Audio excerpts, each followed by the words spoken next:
JP Morgan, the bank is coming under pressure yet again. The U.S. government says now it's investigating the bank for questionable hires. JP Morgan is being accused of hiring the children of influential Chinese officials in order to help it win business in China. The probe is just the latest in a series of legal headaches for JP Morgan CEO Jamie Dimon. Tracy Tandon has the story.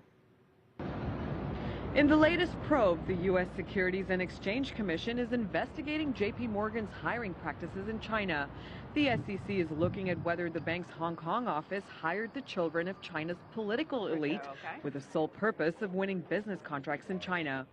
According to the New York Times, JP Morgan hired Tang Xiaoning, the son of former Chinese banking regulator Tang Shuangning, who is now the chairman of China Everbright Group, a state-controlled financial conglomerate. After he joined JP Morgan, the bank wants several assignments from China Everbright.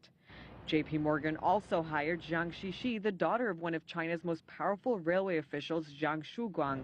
JP Morgan went on to help advise his company, which builds railways for the Chinese government. The practice of hiring relatives of key officials in China was commonplace in the early 2000s.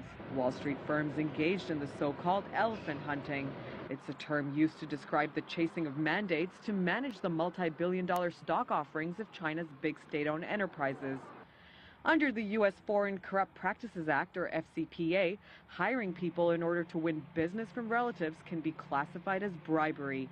According to a report on the FCPA published by law firm Gibson, Dunn & Crutcher, the report notes the Department of Justice and SEC will examine circumstances of the engagement to determine whether the purpose of the relative's hiring is to improperly influence the foreign official.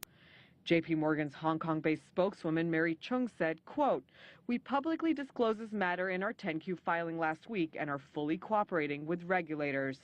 Both JP Morgan and the SEC declined to comment. If the SEC investigations prove that JP Morgan has committed wrongdoing, it could result in criminal liabilities and even a civil fine. Whatever the outcome of the latest probe, it seems Jamie Dimon's time is being increasingly consumed by legal matters. Tracy Tandon, CCTV, New York.